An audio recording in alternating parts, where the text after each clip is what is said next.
So he appears as Lord Chaitanya. He expands himself. Or no, he's not expansion. An original form of Krishna is Lord Chaitanya. And he appears in this form, in the Kali Yuga, to taste this Mahabhava mood of conjugal love, devotional service in the mood and style of Srimati Radharani. So this is why the teachings of Lord Chaitanya are so high. And this is why the mood of Lord Chaitanya is so confidential. Almost nobody understands it. Various devotees around India, they have all kinds of rationalizations and wrong understandings of who Lord Chaitanya is. You know, to get the real story, you have to read Chaitanya Charitamrita. And in there you will find that Lord Chaitanya is Krishna in the mood of Radha. It says, Shri Krishna Chaitanya Radha Krishna Nahayanya. He is Radha and Krishna combined.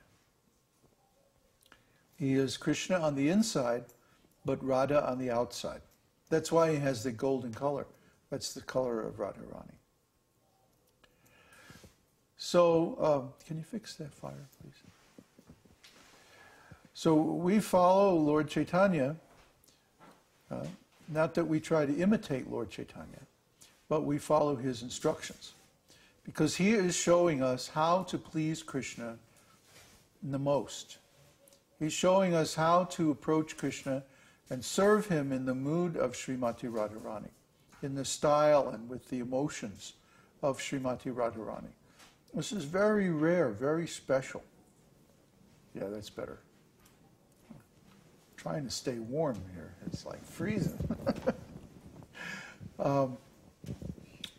We want to approach Krishna in this same mood, because this is what pleases Krishna the most. You see? There's something which is called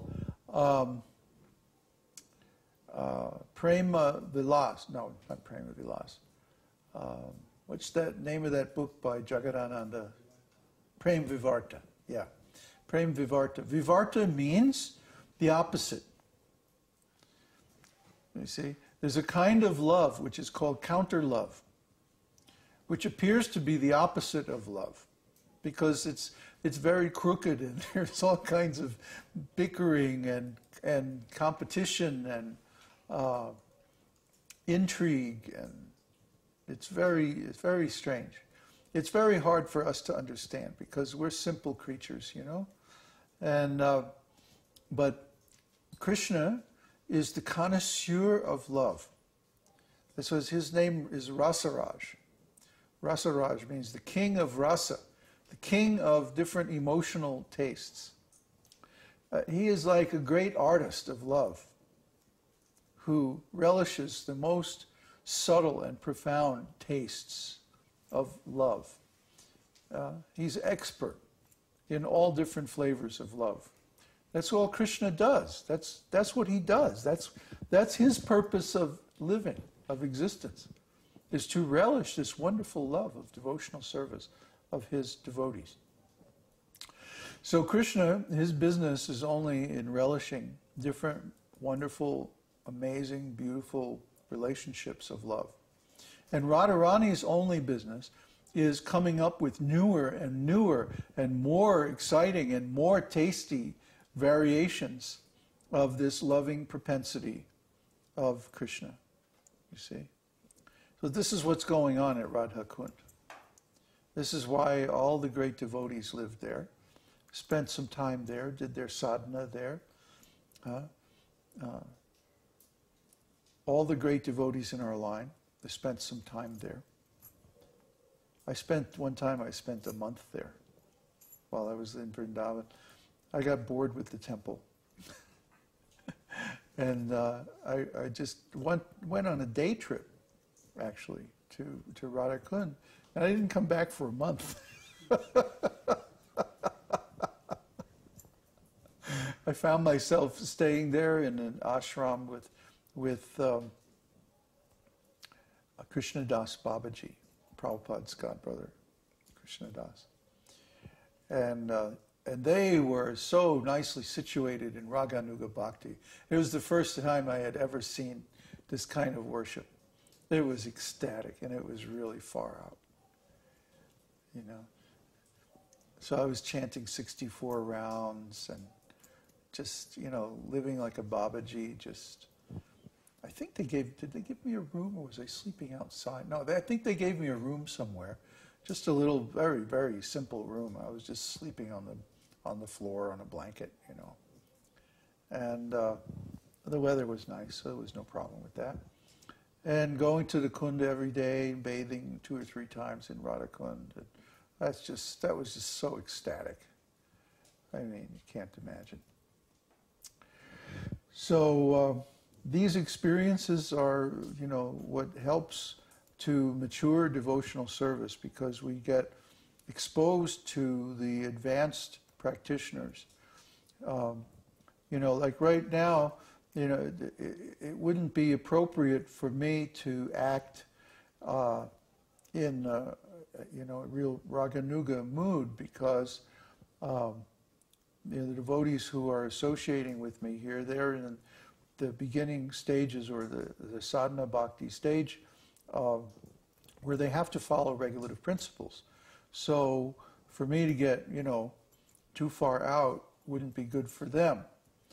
So anyway, but if you go someplace where the majority of the devotees are in rāgānūgā mood, then, you know, you're the only one who's like in Vaidhi Bhakti. That really turns your head around. It's like, whoa, wait a minute, what?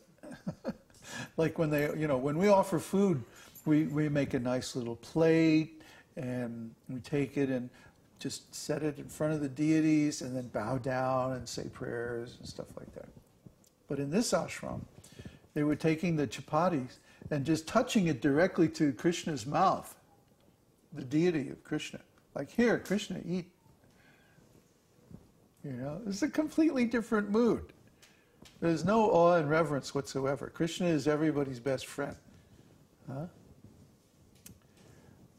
So just try to understand these different moods. Different moods are there because different devotees have different necessities or tastes. And the taste for one devotee will not work, will not nourish or help the other devotees.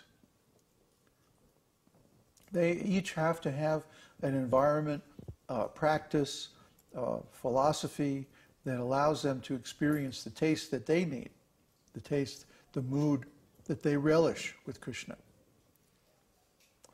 So for those who are in conjugal love, then the mood at Rādhā-kuṇḍa is just the most perfect, most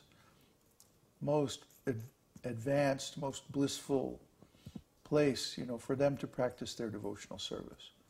There's really no comparison to it. The only problem is in recent times there's been too much tourism there.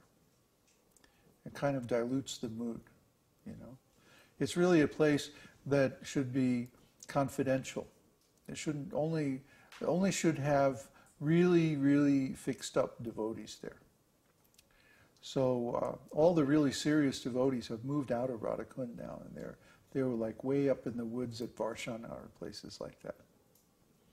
You know, it's too bad what's happened. So it's only temporary, you know. Pretty soon that'll be over. Everything will go back to normal.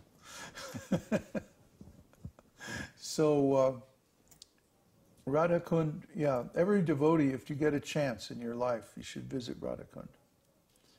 Yeah. When we're in India, we're definitely going to take a trip up to Vrindavan, and we'll see all these places. You know, sometime in the off season, not Kartik or not Janmāṣṭamī, or, you know, sometime in the off season. Well, because we're going to be getting into India just about Kartik, for Kartik time. Yeah. So a lot of the temple towns get overwhelmed during Kartik. The Krishna temple towns, anyway. So we have to find some nice quiet place. Anyway, I don't know what more I could say about Rādhā-kuṇḍa and what goes on there. Oh, yeah, he mentions Ashtakaliya Lila. Ashtakaliya means 8 divisions, or 8 periods. So Krishna's pastimes every day, he has a regular daily schedule. His pastimes are divided up into 8 periods of the day. And they go around in a daily cycle. Krishna's every day is pretty much the same. He wakes up very early in the morning, like 3:30, 4 o'clock in the morning. And when he wakes up, he's with Radharani out in the forest. And then they go through some very, very intense pastimes of separation. And they race back to their